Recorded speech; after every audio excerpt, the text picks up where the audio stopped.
In the hermetically sealed chambers of medieval laboratories, where smoke-darkened manuscripts lay scattered beside vessels of bubbling prima materia, the alchemists spoke obsessively of heat, not the crude flame of the blacksmith's forge, nor the gentle warmth of the hearth, but something far more subtle, far more precise, the philosophical fire that transforms consciousness itself. Within their cryptic diagrams and deliberately obscure prose lay encoded a doctrine of transformation, predicated upon the masterful application of thermal energy, not to base metals alone, but to the very substance of the psyche. The furnace they tended was consciousness itself, and the fuel they burned was nothing less than the accumulated dross of unconscious living. The alchemical tradition, when stripped of its deliberate obfuscation, reveals itself as a phenomenology of psychological transformation expressed through the language of matter. What appears at first glance as primitive chemistry, the mixing of sulfur and mercury, the calcination of lead, the dissolution of gold, unveils itself upon deeper investigation as a sophisticated cartography of the individuation process. Carl Jung, in his extended engagement with alchemical texts, recognized this hidden dimension with startling clarity. The alchemists were not merely proto-chemists engaged in material experimentation, but depth psychologists avant la lettre, mapping the territory of consciousness transformation through the symbolic medium of physical operations. Their furnaces were not simply vessels for heating substances, but representations of the contained psychological space within which the ego encounters and integrates the unconscious. Central to this alchemical psychology is the doctrine of the three philosophical heats, a teaching so fundamental that it appears across traditions with remarkable consistency, though never stated with straightforward clarity. The wise would recognize these gradations of thermal application. The foolish would burn their work to ash or fail to initiate transformation at all. These are not arbitrary temperatures measured by thermometer, but qualitative states of psychological intensity, each with its own phenomenology, its own dangers, its own particular transmutations. To understand these three sacred heats is to possess a map of how consciousness transforms under sustained psychological pressure, moving from the dissolution of false structures through purification toward the final integration that the tradition names as the rubedo, the reddening, the completion of the great work. The first heat, which the texts name gentle or subtle, operates at the threshold of awareness. This is the warmth of contemplation, of sustained attention directed toward the prima materia of one's own unexamined experience. Not the searing flame of crisis, but the persistent low heat of consistent self-observation, the kind of psychological temperature generated by regular practice, by meditation, by the disciplined turning of awareness toward one's own processes. This gentle heat accomplishes what no violent flame could. It loosens the bonds of identification without shattering the vessel. The ego, that constellation of defenses and identifications that mistakes itself for the totality of being, begins under this sustained warmth to soften, to become malleable, to reveal its constructed nature. Under gentle heat, the first operations of dissolution commence. The rigid certainties that structure ordinary consciousness, the absolute convictions about who one is, what the world is, what must be avoided and what must be pursued, these begin to liquefy, not catastrophically but gradually, as ice melts in spring rather than as metal melts in a furnace. The psychological phenomenology of this stage manifests as increasing awareness of one's own mechanisms, the slow, horrifying or liberating recognition that much of what one believed to be autonomous choice is in fact compulsion, that much of what one took to be authentic self is actually persona, protective coloration assumed so long ago that its constructed nature has been forgotten. Dreams during this phase often feature water imagery, flowing streams, gentle rain, the bathing or washing of objects, the psyche's symbolic representation of this initial dissolution under gentle, sustained heat. The danger inherent to gentle heat is not burning, but abandonment. This temperature requires consistency, patience, the willingness to tend the fire day after day without dramatic results, without the satisfaction of visible transformation. Many who begin the work abandon it at this stage, not because the process is unbearable, but because it seems too subtle, too slow, insufficiently validating to the ego's desire for achievement and advancement. The gentle heat asks for something perhaps more difficult than surviving crisis. It asks for sustained commitment without reassurance, for faith in a process that yields its fruits only after extended application. Those who cannot tolerate this uncertainty, who demand immediate confirmation of progress, will repeatedly allow the fire to die, the work to cool, and will find themselves perpetually beginning again without ever advancing beyond the initial stages. Yet for those who maintain the gentle heat with consistency, who resist the temptation toward either abandonment or intensification before its time, something begins to separate within consciousness itself. The alchemists named this the separation of subtle from gross, the beginning of discrimination. What was unconsciously mixed, persona and self, genuine values and inherited commandments, authentic desire and conditioned response, begins to separate into distinguishable components. This is not yet integration, not yet the union of opposites, but the necessary prerequisite. One cannot integrate what one cannot distinguish. The gentle heat creates the conditions for discernment, for the emergence of that observing function Jung named the transcendent function, the capacity of consciousness to stand between opposites without collapsing into either pole. The second heat, named moderate or philosophical by the tradition, represents an intensification that must not come prematurely. If gentle heat loosens bonds, moderate heat actively breaks them. This is the temperature of genuine psychological crisis, whether imposed by external circumstances or generated internally through the deepening of practice.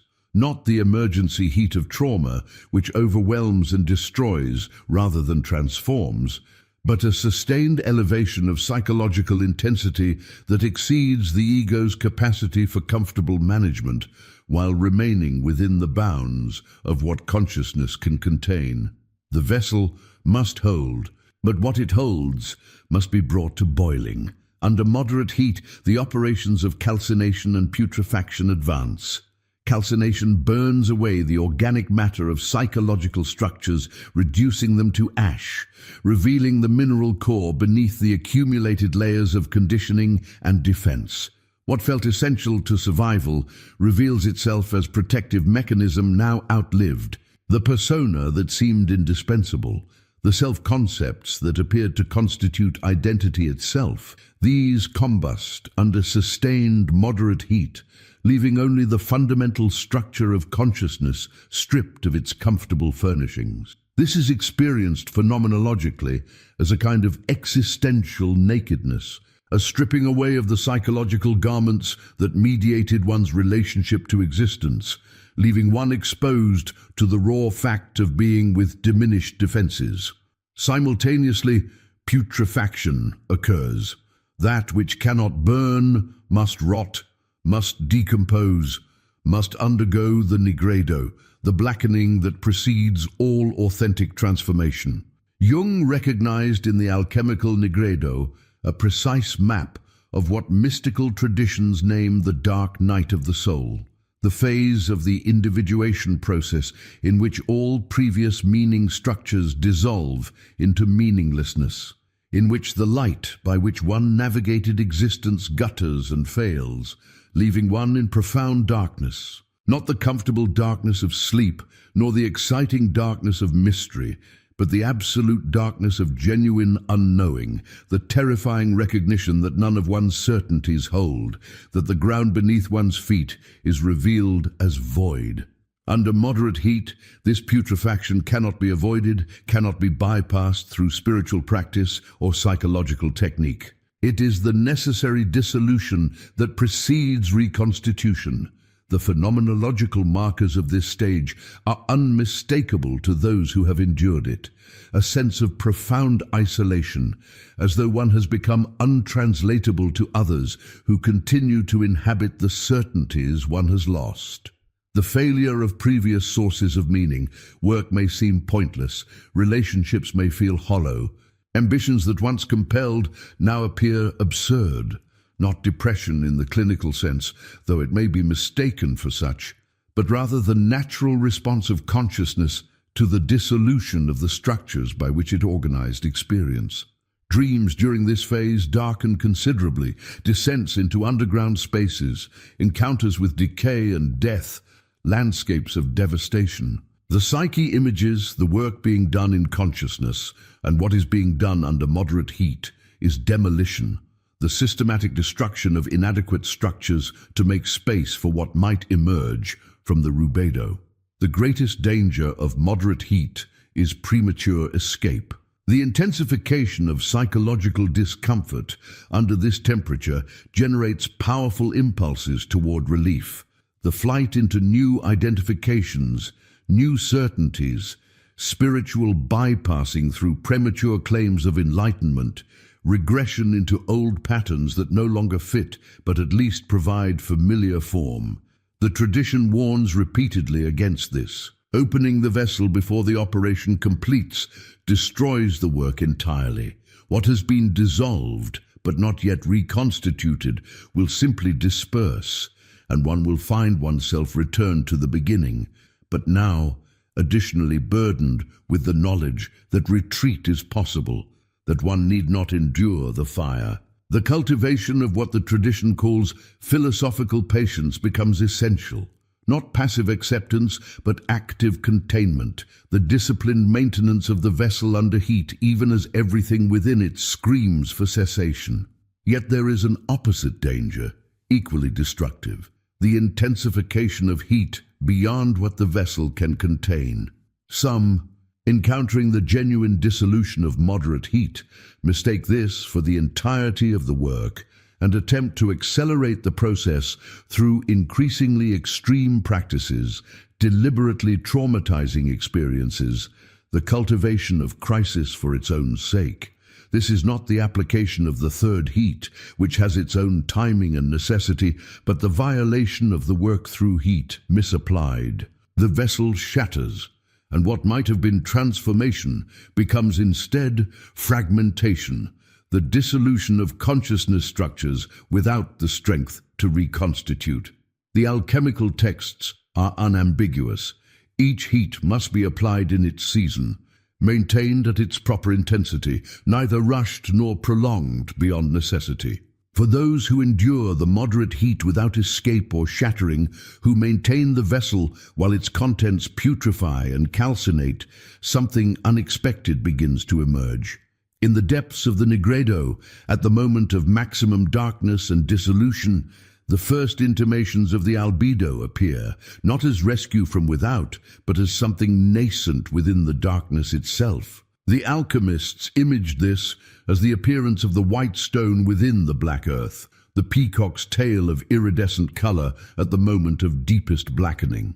Psychologically, this manifests as the recognition that consciousness itself persists through the dissolution of its contents, that awareness continues even as all objects of awareness prove impermanent. This is not yet integration, not yet the completed work, but it is the turning point, the moment at which descent begins to curve toward ascent. The third heat, named intense or maximum by the tradition, represents the final stage of transformation, though to name it final is somewhat misleading. The work, once completed at one level, reveals itself as preparatory to work at yet deeper levels. This is the temperature of integration, of the conjunctio, the sacred marriage of opposites. But it is also, paradoxically, the most dangerous heat of all, for it demands the sacrifice of that which has survived all previous operations, the sense of separateness itself, the final refuge of ego consciousness clinging to its sovereignty, even as all its contents have been dissolved. Under intense heat, the vessel must become transparent to what it contains. Consciousness must become permeable to the unconscious without losing its integrity. The alchemical marriage must occur. This third heat is applied not by the practitioner, but through grace, through synchronicity, through the constellation of circumstances that Jung recognized as evidence of the self's orchestration of the individuation process. One cannot force this heat. Attempting to do so generates only destructive intensity rather than transformative fire. Yet one must prepare for it through successful completion of the work under gentle and moderate heat, creating within consciousness the capacity to endure this final intensification without fragmentation. The phenomenology of this stage, as Jung documented extensively in his alchemical writings, centers on the mandala experience, the spontaneous emergence of imagery of wholeness, quaternity, the union of opposites in dynamic tension rather than static resolution. Under intense heat, the psychological operations of sublimation and fixation occur.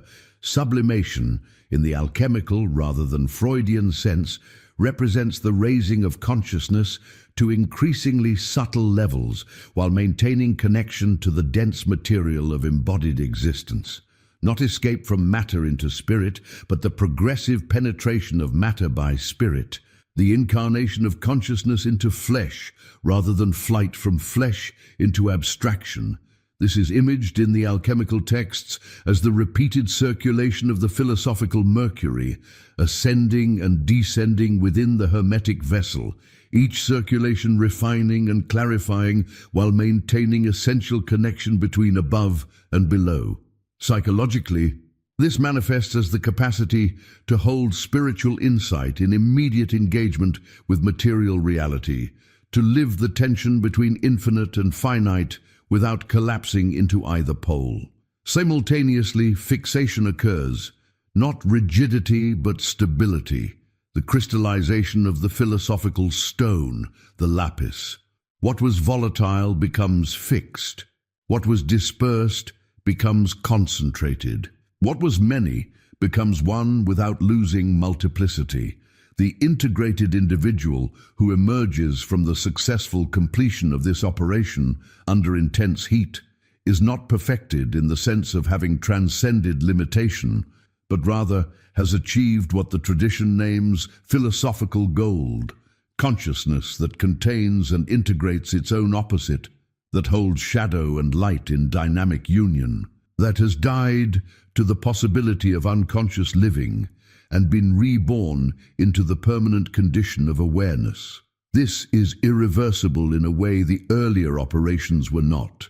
One may abandon the gentle heat, one may flee the moderate heat, but one cannot unintegrate what the intense heat has fused.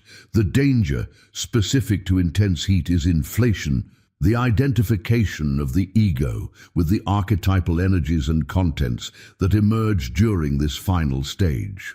The experience of the conjunctio, of unity consciousness, of the dissolution of subject-object duality, can so overwhelm the structures of ordinary ego consciousness that one mistakes oneself for the self, claims personal possession of what are transpersonal realities, falls into the grandiosity that Jung recognized as the shadow side of individuation.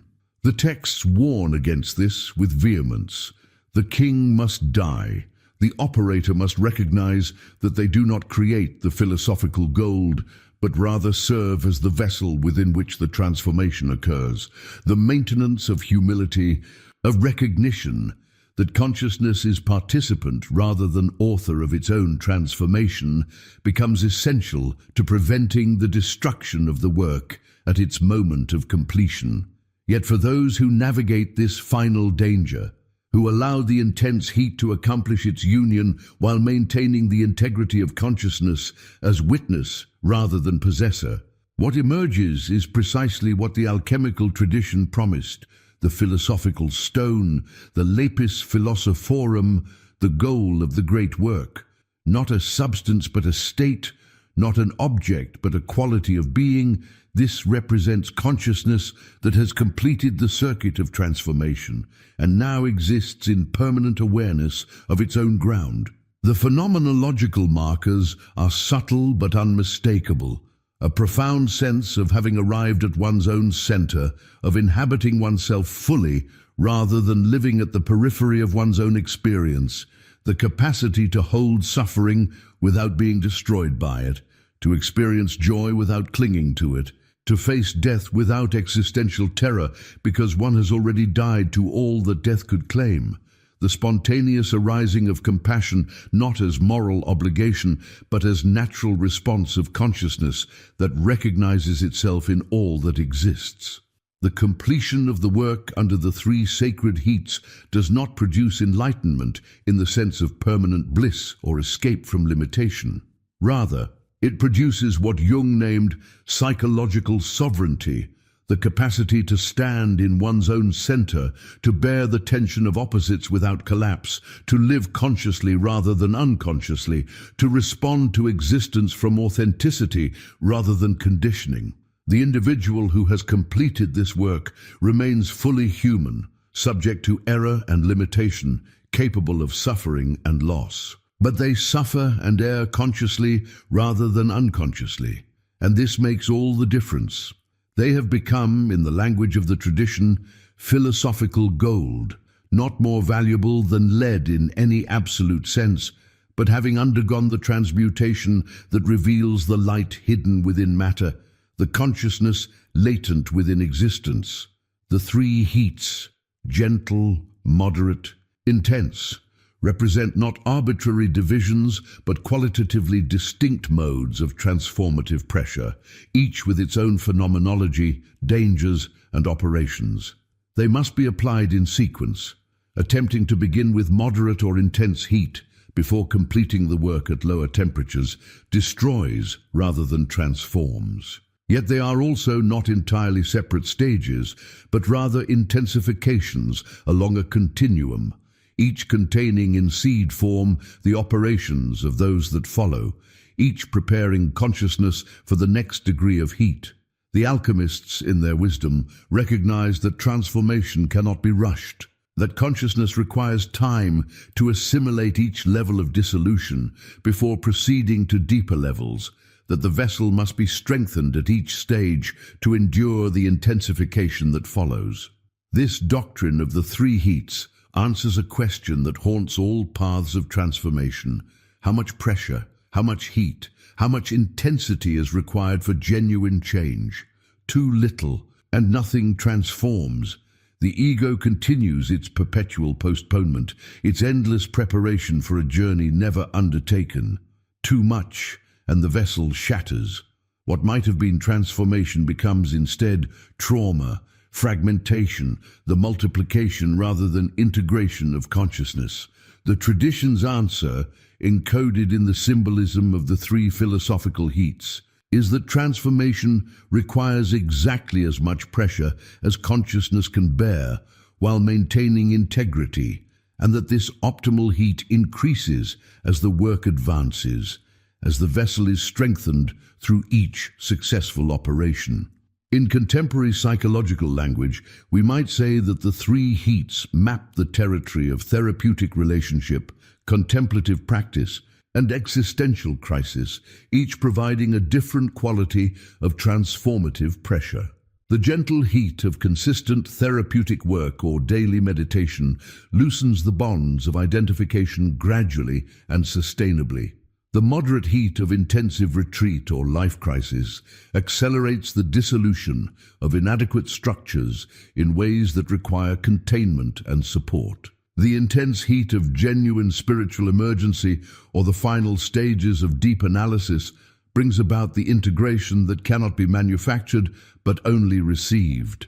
Each has its place, its timing, its necessity, and each, applied inappropriately or prematurely, generates more suffering than transformation.